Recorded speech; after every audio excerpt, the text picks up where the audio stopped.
Lesedi, originally called Lesedi Clinic, was built in 1985. So as clinics, we decided that it's important to change the facility as time has gone by. We've invested quite a bit of financial capital into improving the services that we provide in Soweto. That would be renovating the entire facility.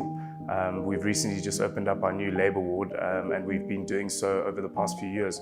So we're still seeking to ensure that we create the best kind of facilities for our people within the communities.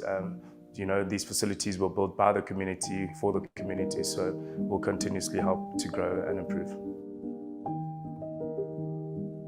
So we've recently opened our new labor ward, which is now bigger and better, state-of-the-art equipment. The new things that we've included there is the water bath. You know, for women who'd like, you know, water is used also as a form of pain management in labor. So if a woman has a preference, this is a new thing that has been put in our ward, then the woman is given that option to deliver there.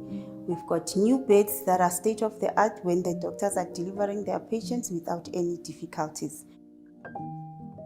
In our new maternity ward, we've included a new nursery, which is much bigger, which has more better equipment, cardiac monitoring of the baby, so that we don't miss any abnormalities on the new baby, because anything can happen. Baby can come, you think the baby's well, can't you? If you don't have the proper cardiac monitors to monitor these babies, you can miss something. And also, you know, we've got neonatologists who works hand in hand with us to manage these precious babies. So those are the things that we've included, and they're working perfectly.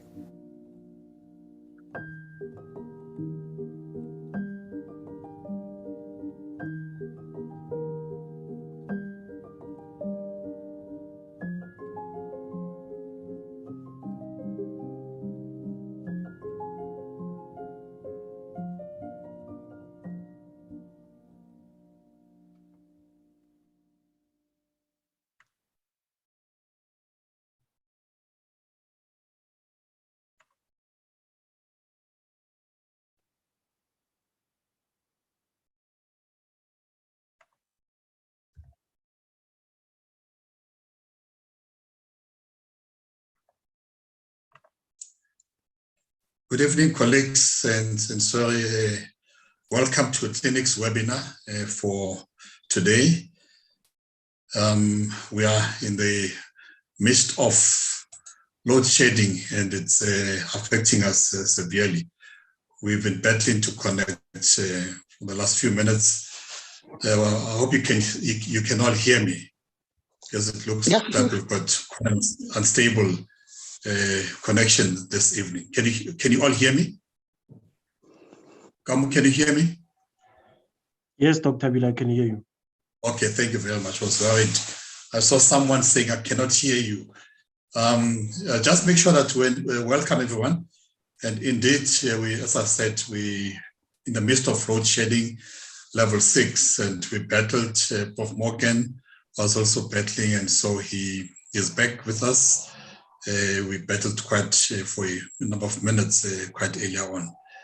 But it's quite exciting to be back with you once more as we present to you webinars on different topics, different speakers that we are able to get, young and old, from different parts of the country, from both the public sector and the private sector, specialists, GPs, and also other allied health professionals. And so this evening is quite one of those evenings that we have this opportunity as clinics, and we've just showcased one of our hospitals within the Clinics Health Group fold, our flagship hospital, Dr. S.K. Matsiki Memorial Hospital, based in Deep Kloof, Soweto, and we hope that some of you have stay nearby and close by, are able to get in touch with our maternity unit that we just showcased, and all other variety of speakers that we have. Please know that this is a weekly webinar, and we request that when you register, provide your full details, your name, surname, and also your MP number, indicating the number that you registered with whether it's HPCSA or the Nursing Council or any other profession that you may be registered with that does provide CPD points. Because especially those with the HPCSA, once you're registered, you do not have to ask for certificates. Your details are then forwarded to the HPCSA and you get your CPD points accredited against your name. And also note that we request that when you join, you should mute yourselves and also make sure that you stop the video to enhance the clarity of sound as we engage with the speakers that we have who are part of us. And note that you can't hear me, Prof. Chetty? Sure, we'll have to fix that quite soon. But also to indicate that these webinars are CPD accredited, and also we are live on YouTube. So there's no need to ask for presentations or any recordings from us, but you can just access the YouTube presentation and use a day later. Dr. Hafeji, Ibrahim Hafeji, I can see your hand is up. Are there any issues? Okay, thanks for lowering your hand. As I indicated, this evening we have one of the eminent academics in the country, Professor Morgan Chetty, who is a specialist physician and physicians as a family physician and also a master's in family medicine. And he also has got an MPH, and also you'll see that also he also has a PhD. Can I just take a minute? Prof. Chetty is trying to call me. Well, come on, can you just mute me? Sorry, Raymond, I can see you talking, but I can't hear a word. I'm just wondering, what do I do now? We can hear you. It's okay if you can't hear me for now. As soon as you want we me can to hear start, you tell me, then I'll go to share screen and you can put up my screen. No, you can share your screen now as I introduce you, that's fine. I'll just put it now, share screen. Yeah. Okay. I can hear you on this thing here, but not on the other thing, but let me just open this up. Let's just make sure that you join with audio. I think that's another issue that we need to check if you did join with audio. I did join with audio, but I don't know why it's doing this for the first time. Okay. But my thing is open, and as soon as you want me to start, if you just tell me to start, I will start. You know, I think it's better let's ask you to start, Morgan. Okay. Because let's save time here. Because we've done just a short introduction, and everybody has seen your CV. Okay. As I said, you're one of our eminent academics in the country, and you're also leading a big IPA foundation in KZN and also IPA South Africa. And I know that you also had connections with the African federations in terms of registration of doctors. So we are glad that you're speaking to us on patient-centered care, and it's also one of what our own CEO, Dr. Peter Matseke, is quite passionate about. We've been preaching this message from the beginning of the year about patient-centered care. And so we are glad that you are here to talk about the very same subject that Clinics Health Group is passionate about. Thanks, okay. Morgan. You can take it. Except when I start talking, I hope I can hear what I'm saying. See? So we can hear you. Don't sort it out at the end of the presentation. Okay, let me start. Sure. Okay. Thank you very much for the invitation to discuss patient-centered care with you. It's a very difficult concept that sometimes is hard to explain because of the legacy that we have of being very system-centric and very provider-centric. But I think it's very important that we understand this concept. And the only way we can do that is if I can request that all the delegates tonight, if you could just adopt a patient kind of mode, adopt a mode that you're a patient. And if you adopt the mode that you're a patient and you stay as a patient in this program, then we will understand far better where we go. I'm going to start by a quotation by William Hostler. And William Hostler in July 1949, he said, "It is much more important to know what sort of patient has a disease than what sort of disease a patient has." And I think this is a very good way to start the program because it encompasses what patient-centered care is. My first slide is a very general slide, but it says very clearly, we must be open to learn, we must be open to unlearn and to relearn. So I'm going to take you through this. Sorry.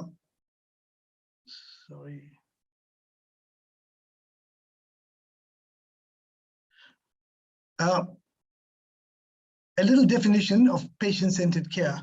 Patient-centered care is here to stay.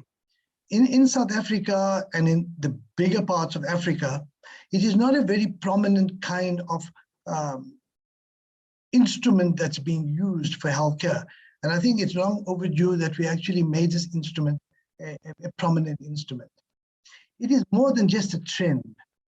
Industry experts around the world and policy advocates everywhere have touted it as a strategy that will fix the healthcare system once and for all. Leonard Kesh, who is a behavioral psychologist, aptly called patient engagement a blockbuster drug of the century for its profound impact on improving outcomes. So it's been going on for a very long time, and we're adopting it now here.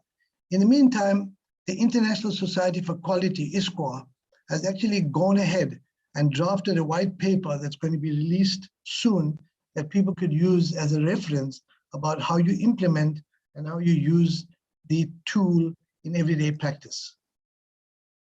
So what is the science of patient-centered care? It expands the disease-oriented model. So it goes outside the disease-oriented model by incorporating the patient's experience of illness, the psychological context against which the illness is being presented, and shared decision-making with both the patient, the family, and whoever accompanies the patient. Now, this is a very important statement because the most important thing here in our legacy that we've inherited, the patient doesn't have the same information that the health professional has.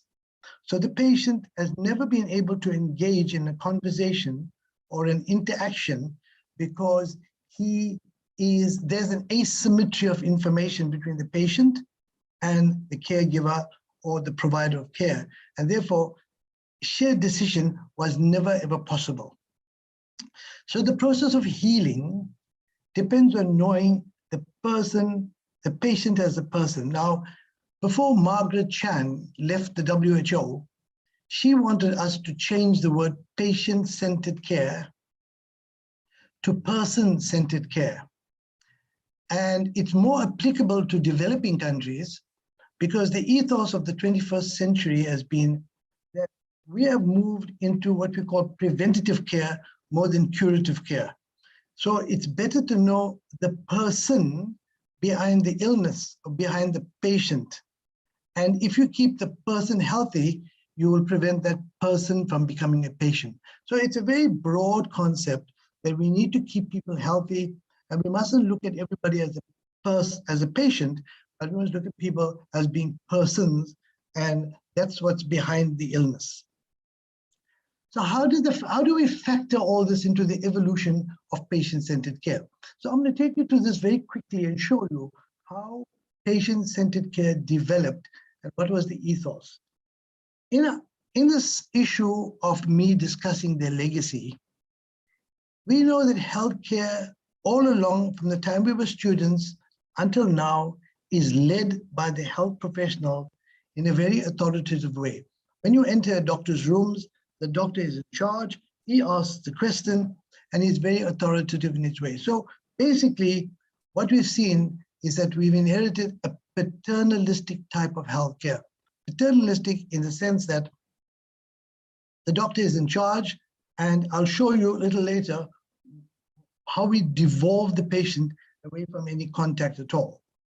So in this paternalistic authoritative way, we've ignored the autonomy of the patient's rights, and the true beneficence and the non-maleficence that should be part of care delivery. So we have a very passive individual that's now sitting in front of you in your consulting room. And there is a gap in the information due to information asymmetry. You have a naive patient who's come in, naive in the sense that he doesn't know exactly what's the cause of his problem, and he's sitting in front of you. You may have a better idea, but that idea is not being shared with the patient continuously. And this is what the health market inquiry showed, that one of the reasons why our quality of care in this country and the cost of care is very high is because of this asymmetry of information between the patient and the provider of care. So the way we're running healthcare, it's too cost-focused. It ignores the issue of distributive justice. And healthcare has been provider-centric, it's been system-centric, it's been funder-centric, and it's devolved the patient to just be a spectator in the stands. So we're talking about a top-down system in which the patient doesn't participate really and given the opportunity to participate, but he is there to receive instructions. So this is what patient-centered care has done. It's moved from paternalistic authoritative care, it's moved to the patient becoming a patient activist in his healthcare decisions versus the role he played all these years of being a passive recipient of care. So I just want to say, if we sit as patients and say, we started where somebody else was in charge, we received a lot of information, we know we're not able to input, and the patient's narrative was never counted into the equation as it should be. So we have a very passive patient receiving information from a person that's well informed in terms of healthcare decisions. So why was this the case? Why did this lead to people thinking that we need to find a new way of delivering care? Because the consultation time is ridiculously short. We can say this over and over again. We say this on a daily basis with funders. It's a very short consultation time, particularly if you're a primary care doctor. And in that consultation time, you're going to listen to the patient, you're going to talk to the patient, and the patient never normally comes with just one condition. He may come with other conditions or with multiple morbidities. So we're sitting down in a very constrained time environment, and we've got a lot of work to do. So it's insufficient participation in this intervention. Now, this is a very important line I put into this slide, because what we've done, because of the ridiculously short time available to us, we've gone straight away into an intervention. What is missing is that if we had enough time, or we found the time, we should have had an interaction first. And after the interaction, we should have come up with an intervention. So we short-circuited this, leaving the patient really ignorant about why he's come to see the doctor. The second important thing is, and we'll show it to you in a number of instances, where the language of communication was very poor or inappropriate. Very often we see or we hear doctors talking in acronyms, COPD, you need to get your A1C done. we talk in a language that the patient doesn't understand. And the patient is sitting in front of you, and we are asking ourselves, why isn't this patient adhering or concordance or complying to treatment or complying or adhering to instructions of having tests done? It's because we haven't communicated properly to the patient why we want him to do certain tests and what's the significance of these tests in the way we manage the patient. So the patient's narrative was never factored into a consultation. And this is the big new word that the world is asking around us. It's called, what matters to me? When the patient sits there, the confusion of the patient is what matters to me. So I'm going to put this in reverse. Most of the time, when patients come to us, we don't ask the patient, what matters to you? We ask the patient, what's the matter with you? Now, I want you to think about it in the next few seconds. It's a very big difference about saying what matters to you versus what the matter is with you. What the matter is with you is a very closed question where we're focusing in him just to say, I've got a headache. What's the matter to you gives the patient an ability to say, yeah, I have a headache, but I have the following other things that may be contributing to my headache. But the way we've been taught, we actually close it and we try and get to a point where we move straight into an intervention. So this was very, very troublesome because patients became more aware that they're not getting what they actually want to get when they go for a consultation.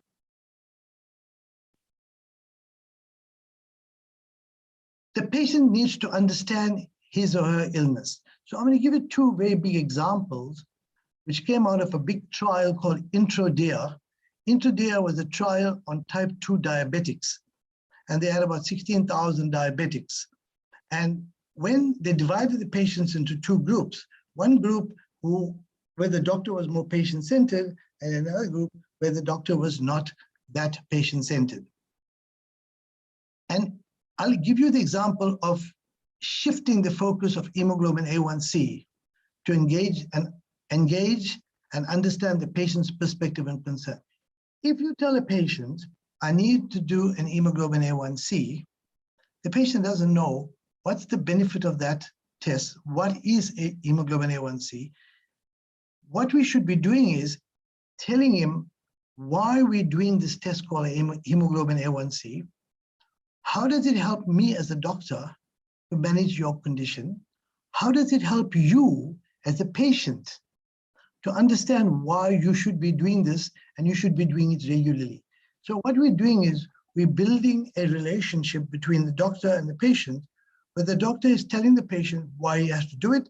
The patient now understands that hemoglobin A1C is not just a test that the doctor gets benefit of, but it's actually going to help to manage the patient properly.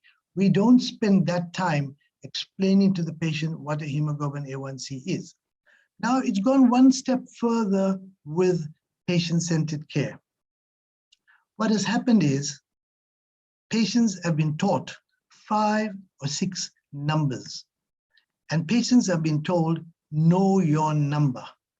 And in actual fact, they've done a lot of surveys around the world about know your number. For example, a patient is told why he does hemoglobin A1Cs, what's the significance, how he uses it to measure his management of his diabetes. But we also tell him that we like your number should be 7. You should try and have a hemoglobin A1C below 7. Now, with the new electronic health records and AI, patients are now going to be able to access their information. If they access this information and they see the hemoglobin A1C is above 7, this patient has ammunition to come back to you and say, doctor, you know, I had my test done, I've taken my tablets, but my hemoglobin A1C was 10. Now we have a patient who's engaging with you, who understands why he did the test, understands why the level of the test should be below 7, and is able to come and talk to you or have an interaction with you to try and find out, why am I wrong? What went wrong with me? So I'm trying to put this to you to say, you need to get that patient to know a few numbers. You know, he needs to know what his cholesterol should be below, his hemoglobin A1C, what his LDL should be. Just 5 numbers, not 150 numbers. These are the numbers that he puts into his memory, and it's the number that tells him that I need to be within that number so that my doctor will be happy with my healthcare management, and I will be happy that I'm actually preventing myself from getting all the complications associated with my disease. So what does this mean? It means glycemic control has shifted to include other contributing factors for optimal blood sugar control. It's just not doing your sugar in the morning and saying it is 7 or 10 or 8. We are now telling him how to interpret the monitoring of his condition so that he will remain healthy without having to have any target organ damage. So how do we do this? It's very nice to know all these concepts, but how do we do this? We have to do this by a technique, and this technique is called active listening. And this is a technique that was promoted in the Intro-DEAR survey of the diabetics. And these are some of the standards the American Diabetic Association put in place. And it's just a concept that they've taken from patient-centered care. So active listening means you have a patient in front of you who's telling you a story, is going into a narrative.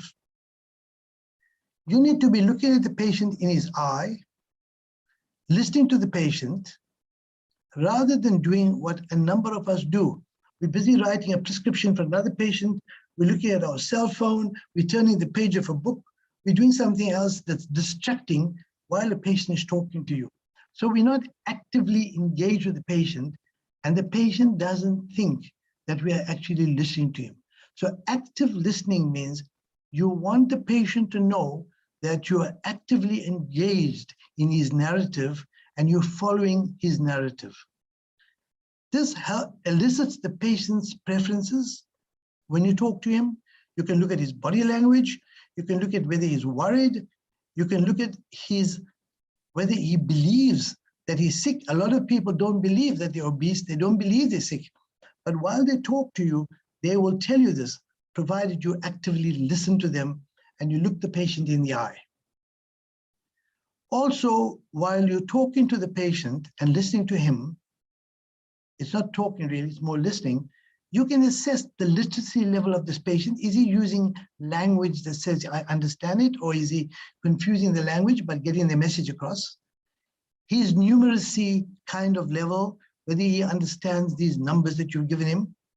And also you'll be able to elicit from the patient, by active listening, potential barriers to care. You'll find that why a patient doesn't want to do a few things that you asked him to do. And it may be religious, it may be due to his own self-belief, it may be due to the fact that other people have told him otherwise. But if you listen to the patient actively, and it doesn't matter whether you are a super specialist or a family practitioner or a nurse, if you listen to the patient, it'll give you these modalities, or it'll give you an insight into the patient for you to better position the patient when you engage in talking to this patient. So we're trying to optimize the patient's health outcomes and health-related quality of life by starting with one process called active listening. There are a number of other issues that we need to look at, and the AMA manual of style suggests this. And think about it while I talk to you about what we do every day. I know as a family doctor for many, many, many years, I maybe also have been guilty of some of the things I'm going to talk to you about now. One is avoid labeling your patient. Labeling your patient is like putting a tattoo on his hand and it can never come out of his hand. A lot of patients don't want to be labeled. They believed when they came to the doctor's knowledge And the doctor that they chose is going to help them to reverse the illness or manage the illness. So if we label, I'll give you an example of labeling here. We don't call patients a blind patient or an epileptic patient. We use a thing called patient-first terminology. We say a patient who has got impaired vision. We say a patient who has epilepsy, but don't say an epileptic patient or a blind patient, because we're labeling him and saying to him, for the rest of your life, that's what you are. And the patients become very negative. They feel that we are stereotyping them. And I think about it very carefully. This is actually bad, because it actually takes away the patient's ability to open up to you and talk to you, because he feels that you have now put him into a compartment and put him on one side as being a person that's got no hope at all. Avoid describing patients as victims or using emotional terms that suggest helplessness. Example, afflicted with, suffering from, stricken with. You rather still go back to item 2 that I said here, a patient that has this particular thing, a patient that has an abdominal pain, a patient that has a fainting attack, something, but put it as a patient has, and the patient feels that, yeah, I have it, but I have the possibility of having this managed. So you must avoid euphemistic descriptions such as physically challenged or special. All I'm saying is, it is so important in patient-centered care. First is active listening. Listen to the patient. Make the patient feel that you're interested in his illness. Secondly, when you talk to the patient, don't label him. Don't put a tattoo on his scar that can't come off and makes him feel an inferior human being. So those are the 2 big messages that I think we all accidentally maybe doing in our rooms, maybe not everybody, but I certainly feel that I was guilty of using some of this terminology incorrectly. You also got to avoid judgmental words and messages which can inflict shame. It can lead to a patient pulling away, a patient not wanting to volunteer information. Patients would do their blood sugars at home, and the blood sugar was 10 or 11 or 12, fasting. He doesn't want to share this with you because you've just labeled him as a diabetic patient, or you've given him some kind of labeling that he feels that if he tells you his sugar is so high, that's going to further compound the inferior kind of status that he has in your vision or in your mind. And he will try and omit the true story just to try and get onto your good side, which you don't want to happen. The other big issue in healthcare that we always kind of overlook is stigma. Labeling a patient and linking to an undesirable characteristic. And the stigmatizing of a patient. We may not think that this is stigmatizing. We think this guy looks like one of the guys that is a menial worker. He's walked up the street, he's come into my rooms, and he won't understand this. I don't mean anything about it. Lots of patients understand it. And today with television and being able to, people who have access to Google, etc., have information that actually they come to you in defense of themselves, equipped with adequate amount of information. For example, you don't want to say an uncontrolled diabetic, because if you say uncontrolled diabetic, you're actually telling the patient that there's no way he can get better, right? You can say a patient whose diabetes is not controlled, and give him the chance of saying that you are going to help him through this journey to control his diabetes. Don't say non-compliant. Non-compliant also means the patient feels that you are saying that is one of these aggressive characters that doesn't want to participate, and is very aggressive, and you make him more aggressive. And even using the word non-adherent. So it's words that you can keep in your mind. Be very careful not to put this in your notes, put it in a way in which it doesn't stigmatize the patient and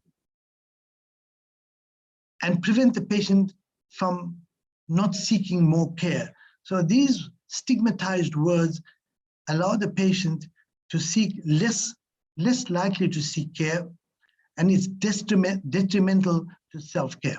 A lot of these patients who have family members or friends who have similar illnesses have had a discussion with them before they see you. And they feel that when they come and you actually use words or you stigmatize them, you actually demoralize them. So we don't think about it in that way. In patient-centered care, they have actually gone and done analysis of every word that's being used, and they found that you can become a very positive influence in a patient's life if you can get that patient not to be just sitting across the table, but in fact, sitting alongside you as a friend who wants to help him. So the language is very important. The language of communication, I will summarize from what I've just done with you. And we've got to use empowering language. And there are 5 key consensus recommendations for language use. Use language that is neutral, that's not judgmental, based on facts and actions of physiology and biology.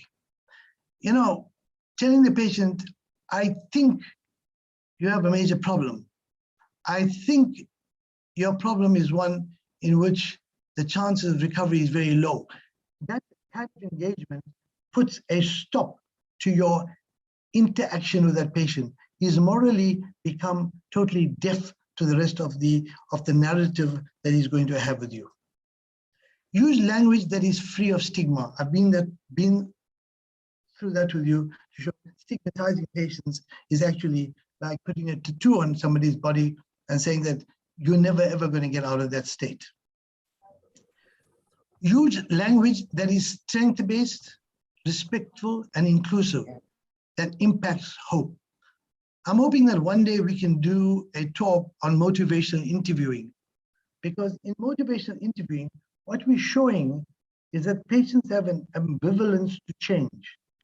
But if you respect the patient and you don't fight with the patient and you go with the flow of the patient's discussion, irrespective of whether it's logical or illogical, go with the flow to a point in which you can intervene, you'll find that the respect and keeping the discussion very inclusive impacts hope on the patients. Because a lot of patients know that they should lose weight, know that they should take the tablets, but they have this ambivalence in the sense to say, is it going to help me?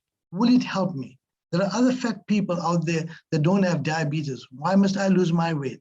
So what I'm saying is we have to get the patient to believe that we are there as their comrades, as their friends that want to see them change. It's not just a top-down doctor talking to an individual that's less informed.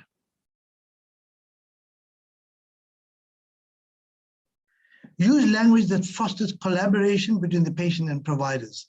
You want the patient to say, I trust my doctor. This doctor is really listening to me. This doctor is really respecting me, and therefore I need to respect him and listen to him. You need to buy the allegiance of this patient simply by doing some very, very simple gestures during this interview. And use language that is person-centered. A person with diabetes, not a patient with diabetes. Sorry if I already said patient with diabetes. It's a person with diabetes. It's more preferable because is a person with diabetes would mean you want to prevent him from becoming a patient who's permanently got diabetes, or a person who has diabetes that you can manage. So these are simple little things that I put together. There are 5 things that actually, if we use these things, it strengthens the relationship between the patient and ourselves.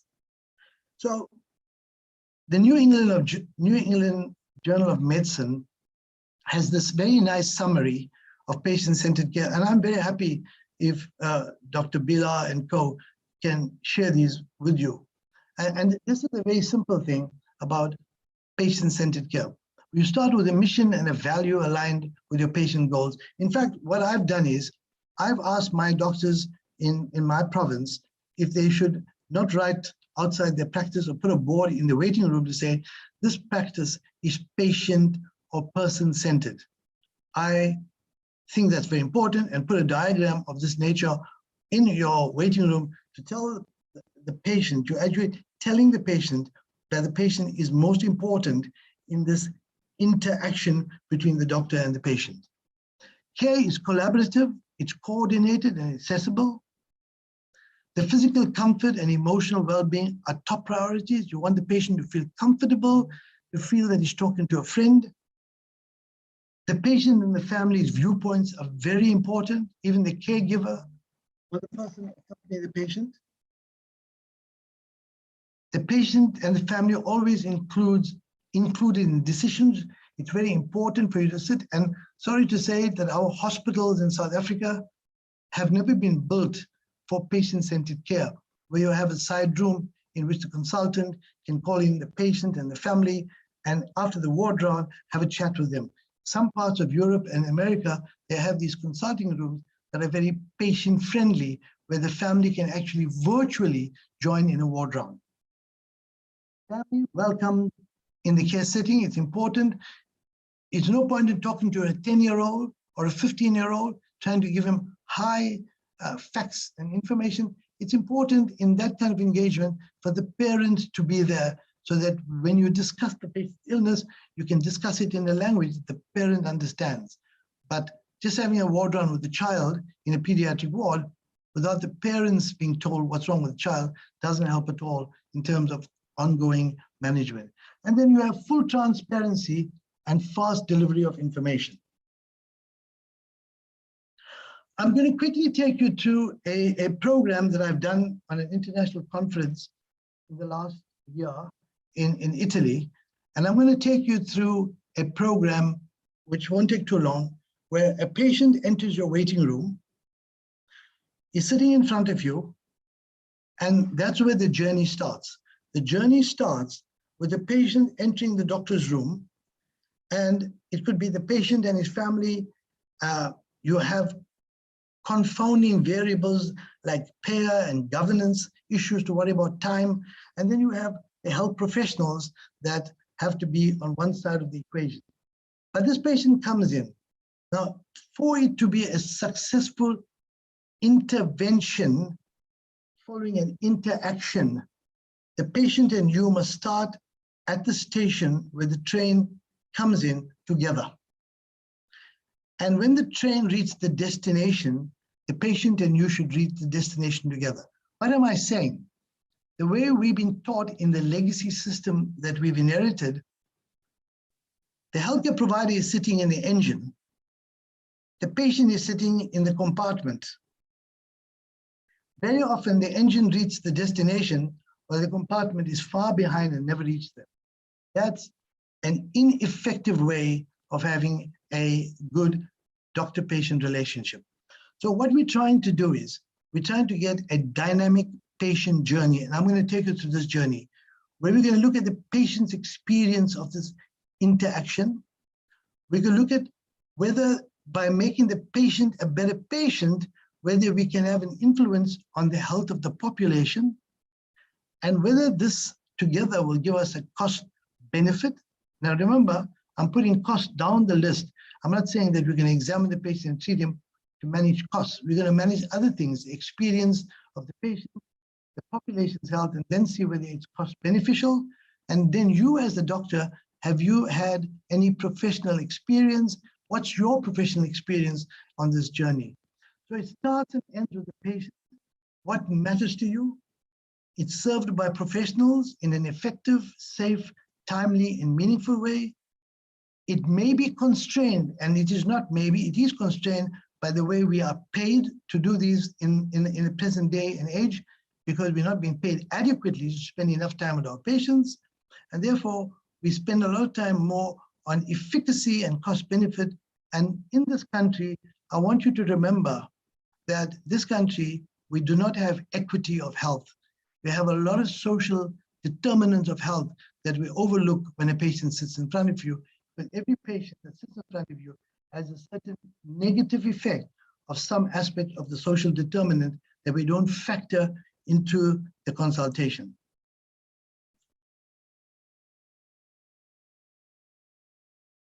So here's a good, I've been speaking for a long time, so here's a very good cartoon to look at. Doctors don't give a patient a time to talk. The doctor does all the talking. So this patient is sitting on this thing and saying, did you cut your lip shaving, or is it a bandage across your mouth, which is evidence that you today are going to listen to me?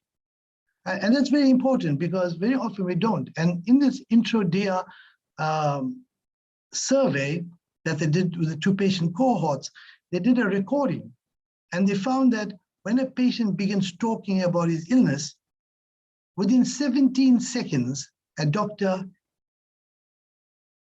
interferes with the narrative and stops the patient from talking, and the doctor continues the history himself. So we don't give the patient enough time to talk. So we're going to look at a narrative-based consultation. It's a new language, the person, the goals, and we're going to look at the patient journey. It's predicated on active listening. And if you listen actively, you'll be able to engage in diagnostic listening, and you can build up a therapeutic alliance between the patient and yourself. The journey allows the patient and the health professional to arrive at the destination together. If the both of you arrive at the destination together, then this has been a successful interaction. So this is where it starts. A patient and a physician engages in the waiting room. A story unfolds and the events follow. What follows is a narrative of the illness, the fears, the hopes of the patients, and what's associated with it by the patient. And in this narrative, where the patient comes and talks to you, the patient is the lead in the narrative, not the doctor. So we allow the patient to talk and allow him to talk, because he not only will tell you why he's come to see you, he'll be able to tell you what the confounding variables are and to tell you what the actual reason for his coming to see you. So as the physician listens to the patient, he or she follows the narrative thread of the story the patient is relating, and he enters into and is moved by the patient's world of the patient. So in this active listening, you as a health professional become actively involved with this patient and his history of his illness and all the variables that he is offering you as a possible reason why he came. So this act of diagnostic listening enlists the listener's interior resources, because you can start by listening to him. You can look at certain associations of illnesses that come into your mind, but you're still listening to him. It creates certain curiosities in you by the patient's body language and the way he talks to you and what he says to you. It allows you to become very creative in the kind of diagnosis you want to make, because you're listening to the patient, you're learning from this patient, and it helps you to improve your interpretive powers of him, because he may not have come for the reason that he did say he came in for headaches or something. He may be having sexually transmitted disease and he doesn't want to tell you this. But listen to him, because he's going to tell you this sooner or later in his story. And it gives you the power to answer the questions from the narrative. Now, when a patient comes to you, these are the questions that come from within the patient's mind. These are 4 big questions of why the patient has seen you. What matters to me, doctor?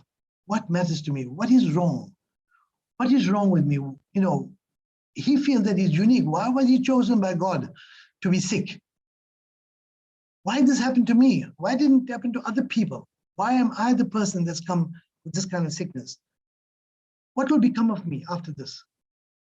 He may think he's got cancer. He may think he's got some terminal disease, and he wants to know, why was I chosen to go to this? And he wants you to give him the support and tell him that you have this and I'm going to help you.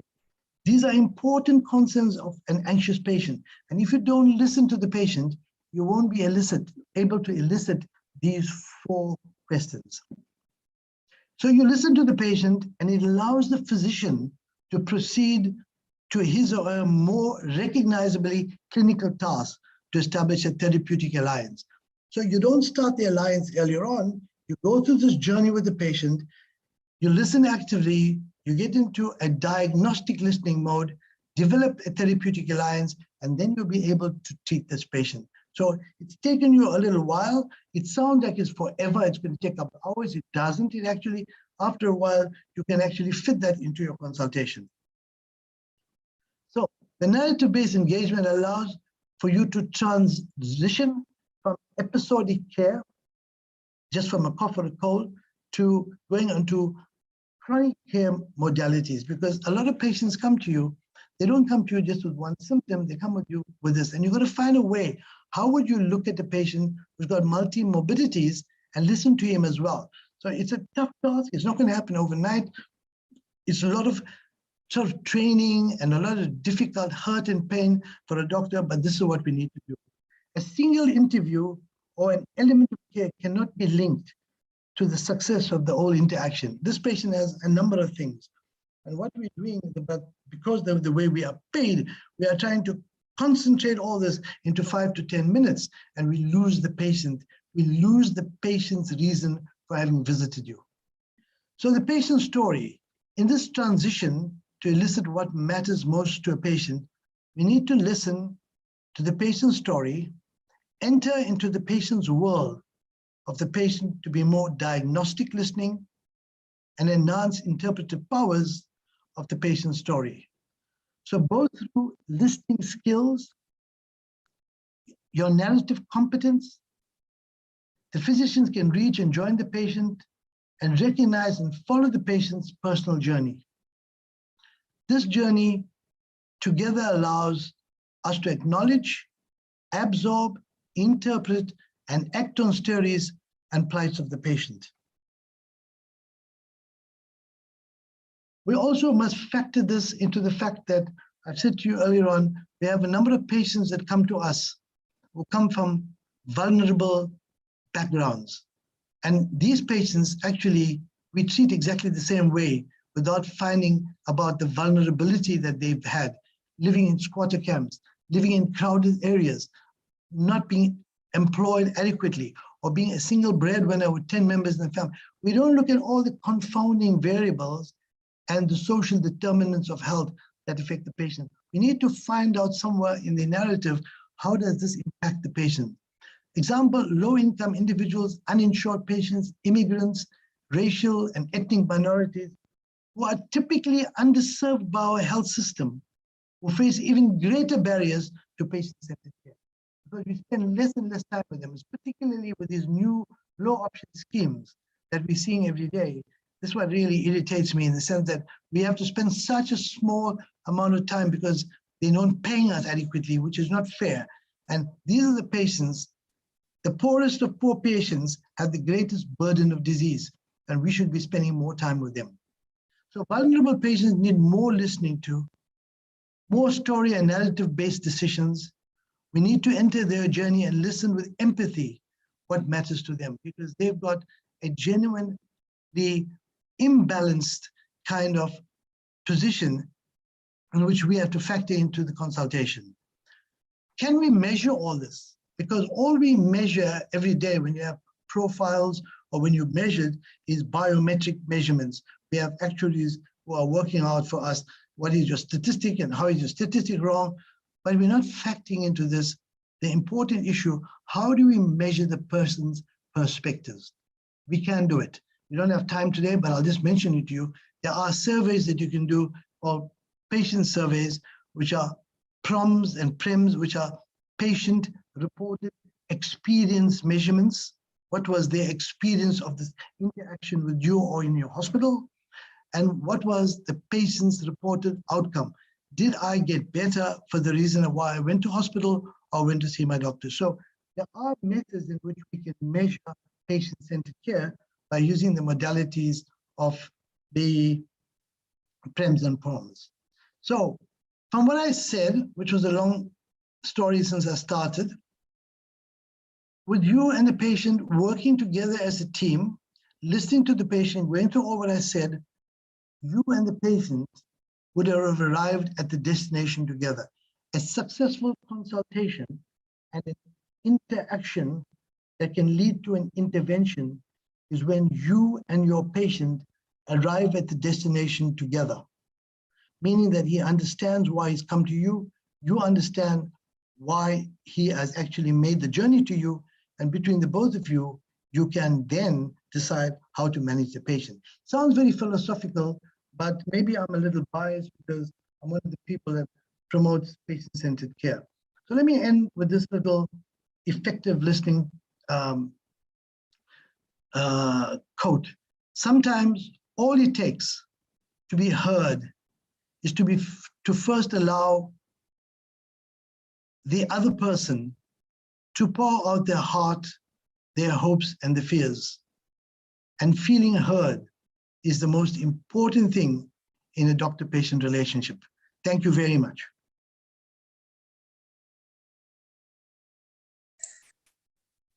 Wow, Dr. thanks Bila, about I'm going to put my phone on because you may have to ask me the questions via the phone because there's still something wrong with yeah, the, but maybe let's try and sort I out can't one. hear a single thing there.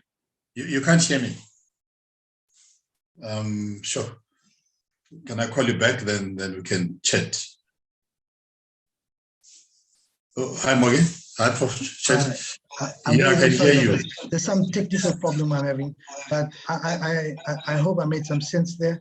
And No, you did. No, you did. Yeah. Well, I love the way you ended that we need to arrive at the destination together. And I suppose that even at this presentation, you and all of us listening to you have arrived at this destination of understanding what patient-centered care is all about. Before I take questions, maybe let's try and sort out a few things about your logging in. On your computer, if you check your speaker, maybe the level of the speaker, it's not put at full volume. It's actually full volume. On your speaker side. On my speaker side, yeah. I'm just going through it one more time now, and I'm looking at launch of the apps, mute, pause, new share, chat, participants. On the laptop speaker. Yes, yeah, on the laptop speaker. I'm going to try one more time. Just move the indicator on the speaker and just make sure that it's so that you can hear me. I'm doing that. I've got it actually to the very, very end. Okay, that's fine.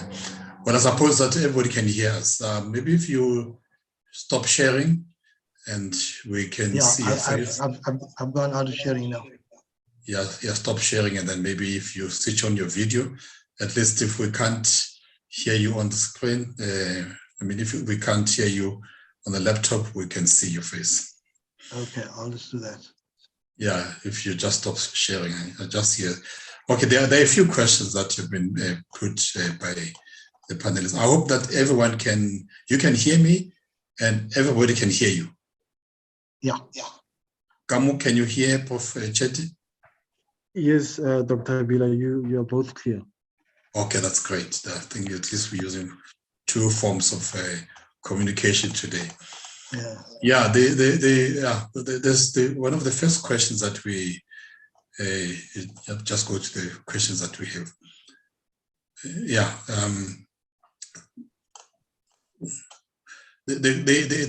One of the Dr. Abraham was saying that when you spoke about patient-centered care, that could this be the reason why patients first Google, because we're not listening to them, and we're talking just through them, over them. And that could this be the reason why patients first Google their disease condition to educate themselves before coming to see their doctors, since doctors do not actively explain and get them involved in the planning of and decision making? Yeah, I think it's a very, very, very important question in this age in which we're living, because at the moment you find that Dr. Google is more popular than the family doctor is, because patients actually do this. They go into Google and you can put any symptom in or something in, And what's bad about Google, it's got good and bad. The good part of Google is that they have access to getting the information. But the bad part of Google is if you put a symptom in and you look at what the symptom says, you can always relate any symptom to yourself. So what happens is that the patients come to you, sometimes it compromises good care because they come with preconceived ideas of what you should say or do. But certainly, I think because we don't send and we don't enter the narrative world of the patient is like an alien in our rooms, and they find that they have to go to Google because they get more information. Yeah, It's a sad state, but it's happening every day. Yeah, definitely. I think after this presentation, we may have an edge over Dr. Google. At least for those who are connected to this webinar this evening, that we begin to talk to the patient, and this patient-centered care approach would help us. As you said, that we arrive at the destination together. Dr. Ludoba wants to know. Dr. Bila, sorry, yes. Dr. Bila. May I suggest that you mute your phone when Prof is talking, because we can hear two voices, so there's an echo. So after you ask him a question, may I suggest that you mute your phone on the side? Okay, that's fine. So can I go ahead? Yes. Okay, that's fine. I'll remember to do that. If I don't, please remind me. Dr. Ludoba wants to know, do you think the advent of virtual consults is going to negatively affect this concept of patient-centered care? And how can we improve the patient-centered care virtually? Yeah, one of the things that's happened in the world, I'll give you two examples. One is the North America, and that's Canada, and in the UK, where they have done a lot of virtual consultations. What they found was that to some extent, the interrelationship between the patient and the doctor was better. But the negative part that the South African policymakers must take into account, that the consultation time on a virtual platform, for it to be successful and to be patient-centered, is actually sometimes longer than a face-to-face consultation. So we keep being told that virtual consultations are very short and you get paid less for it. I think that's wrong. I think you spend more time with your patient on a virtual consultation. But what's missing, and I'll make this very clear always, you cannot replace that doctor-patient physical contact totally with virtual consultation. You need the patient in front of you X number of times, because it's this interaction, watching the patient's body language and talking to the patient is far more effective than continuous virtual consultations. I don't think we can replace the doctor-patient relationship or the doctor-patient interaction totally with virtual consultations. That's great. It's quite interesting that you can hear me. Yeah, that you're saying that virtual consultations, they in themselves are not necessarily going to replace and are the best mode of consultation between the patient and the doctor. No. Dr. Abraham wants to know, interesting to be part of this conversation today. Our preclinical communication skills training at the Nelson school at UK that emphasized the Calgary-Cambridge framework of gathering information during a doctor-patient consultation, which emphasizes the three-part model of gathering information: the biomedical perspective, patient's perspective, and background information, while using the correct process skills to gather info, e.g. active listening, empathy. I think they're just repeating what you just said. And Dr. Sorry, Dr. Bill, I think it's so important, because I think a number of things that happen in private practice, for me and for most of the people, is that these things should have been started at undergraduate education. So if it's happening at UKZN, I think it's exceptionally commendable, because a lot of people go into private practice, and they're not equipped with these tools and techniques? Thank you. Yeah, indeed. I remember when we were still training, family medicine, I remember that time, and some of our professors were telling us that family medicine is not yet the main subject in terms of the disciplines. When you look at the major disciplines of obstetrics, gynecology, pediatrics, surgery, psychiatry, but that it is going to become one of the key disciplines and courses to teach at medical school, because it's all about understanding the patient. And I think this presentation does emphasize that. And I recall, you may remember Professor Sam, who was one of the exponents of family medicine. Yes, training. yes. And it's good that we've got people like you here spreading the message. Dr. Thompson also wanted, I think, emphasize the fact that little sketches when explaining the illness help and are very valuable. And I think that's what most of the GPs, anybody who's even a specialist, would find that I think models that you can use and sketches in your private practice or in the consultation rooms do help. One of the things, Dr. Bilal, that I think we must, I'm happy to put some notes together for you and share it with you, is that when you have a limited time, you got about 15 minutes, or a specialist has got 30 or 45 minutes. One of the biggest problems that we are not managing properly is called ambivalence of care. Because you've got patients that are sitting there that know they should change, they shouldn't change. And we would actually talk top down to them, and we don't motivate them to change. So there's a whole technique and a course called motivational interviewing, where we listen to the patient and we use certain tools and techniques to motivate the patient to change his behavior and for us to try and get past ambivalence. And I think that's so important, because I'll give you an example, an obese patient. You can't go and tell him lose weight. And he'll say, why should I? My uncle's very obese and he's lived for 90 years of age. So he knows that it's bad, but he's ambivalent to change.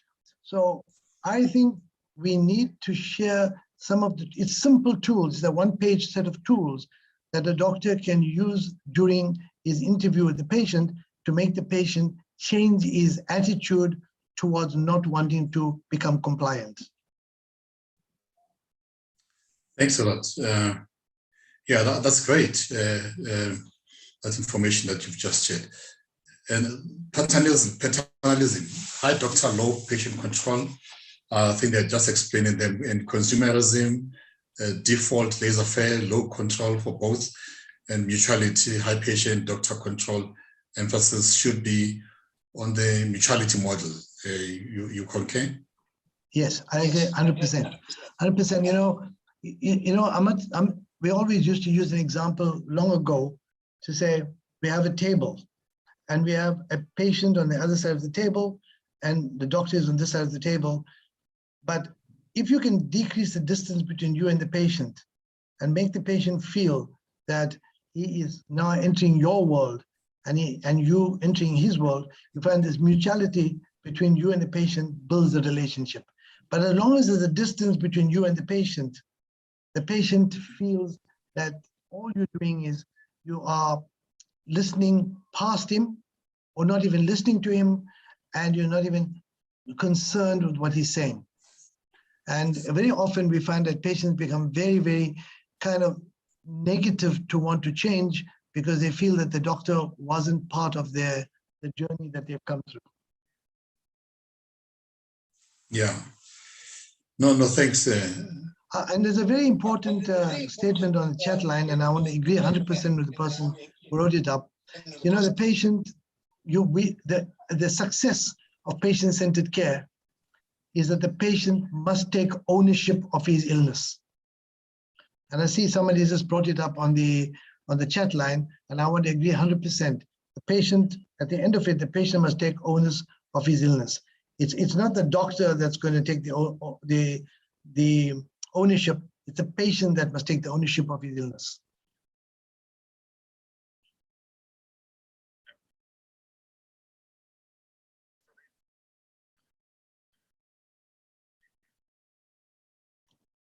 I can hear you. So I Yes. was muted. Dr. Adnan Nil Mohammed says, please advise, you touched on this earlier on about the vulnerable patients. How do GPs practice patient-centered care with patients belonging to low-cost medical aids?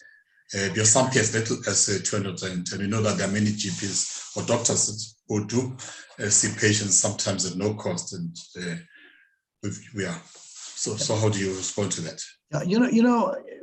We're living in a country in which everybody can't afford the traditional amount of money for medical aid, and the only problem that is that these patients, it's a grudge purchase. They can spend X amount of money and they buy a very low option scheme.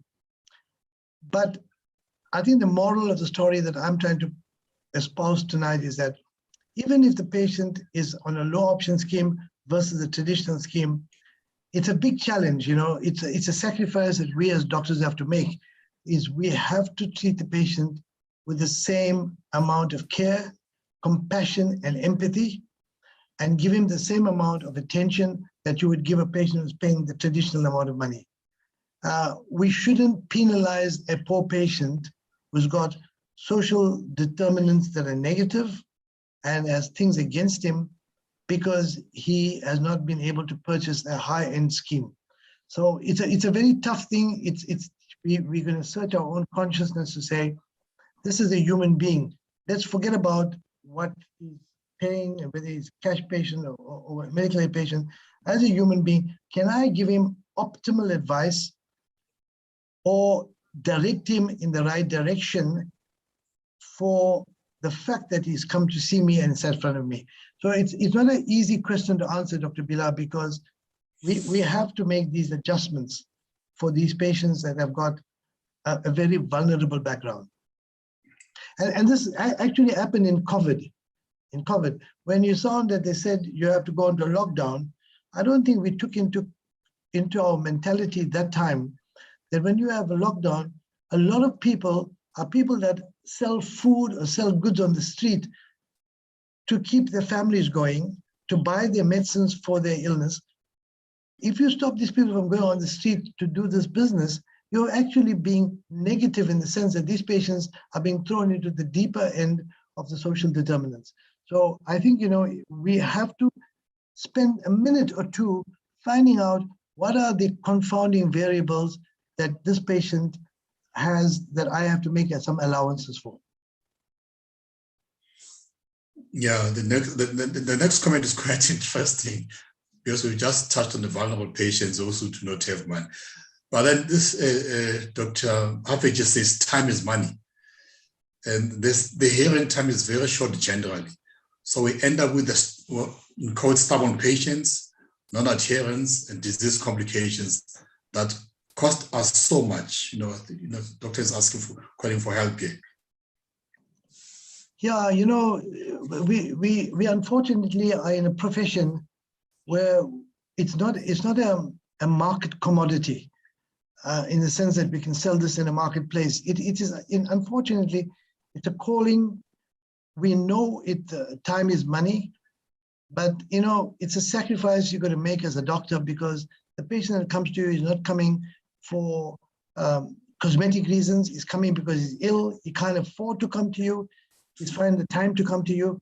So I don't have an answer to say we have all the answers, but I just say that unfortunately in healthcare, we put into a particular situation that we have to, whatever we lose on the swing, we're going to gain on the roundabout. Okay. There's a question that was sent to me private. It talks about, sorry, let me just, so that you can hear me. In terms of peer review, because now with peer review, medical aids, they look at how long the consultation was. And so once the doctor is practicing patient care-centered consultation, and the medical aids look at how long that you took too long and you get penalized. And how do we deal with it? I know that you working with the IPAs, you must have come across some of these concerns raised by GPs.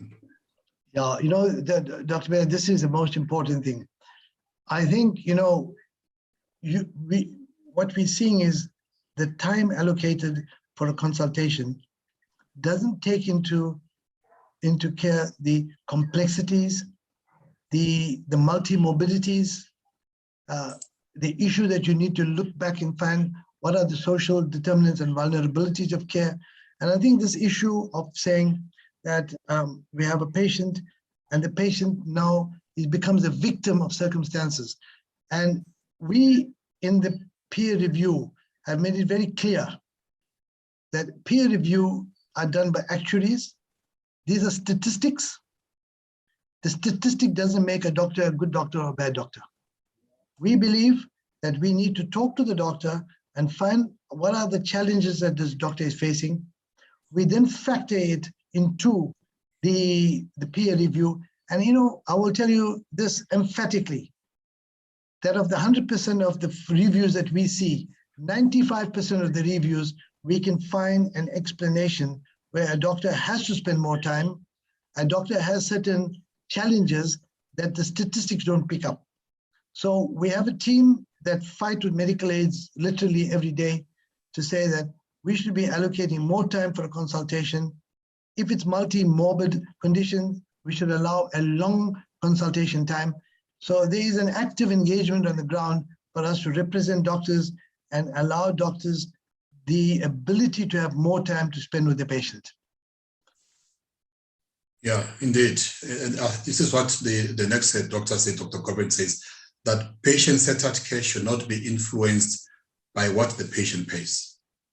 Exactly. It's not only patient-centered care. I think a patient that comes into your rooms either leaving work, is sick, or he has to pay for transport, maybe 2 or 3 taxis to get to you, and it's come there because he's got a problem. I think we should never factor into this what he's paying and how much he's paying and who he is. You got to see this as this is what Margaret Chan said, see this individual as a person and then treat this person to prevent him from becoming a patient. Don't worry about the background. And that's what makes our profession such a humble and a profession that we could stand up for, because ours is not like going to a legal profession where you have to pay X amount up front, doesn't matter where you get the money from. We have to make these sacrifices. And I think I'm a very proud doctor simply because I think we make these sacrifices for our patients and we never ever treat our patients differently. That's why I feel with the NHI, the GPs in the country have always been compromising their own self. They've been sacrificing a lot, accommodating the patient, treating the patients properly. And NHI is no new thing to us. We've been doing it all the time. It's quite interesting to say that, yeah. I remember many years ago when we started our IPA in Soweto that there's all that we wanted to do just to work and for the sake of the patient and work towards alleviating the pressures of the patient that we see. Dr. Mohammed says that we should encourage the patient to take ownership of their condition. And this is quite essential, especially with the chronic conditions. You touched on that earlier on. That's a cornerstone to a successful patient management. At the end of the interaction between you and the patient, and because of shared decision-making and an informed patient, where the patient is informed why he's sick, what is the reason why he's sick, and why he must do what he has to do to stay well, this patient can only be successful if he takes ownership of his condition. And he realizes that I'm the one that's sick, it's my condition, my doctor can help me, but that my doctor can't cure me. I can cure myself by taking ownership of what's wrong with me. Yeah. Last but one question, Dr. Hapeji comes back also to say that we as family practitioners feel undervalued by the mere way fees managed care schemes offer, or want to pay us versus the high patient administration costs. So this is one of the issues that you're also dealing with within the IPA.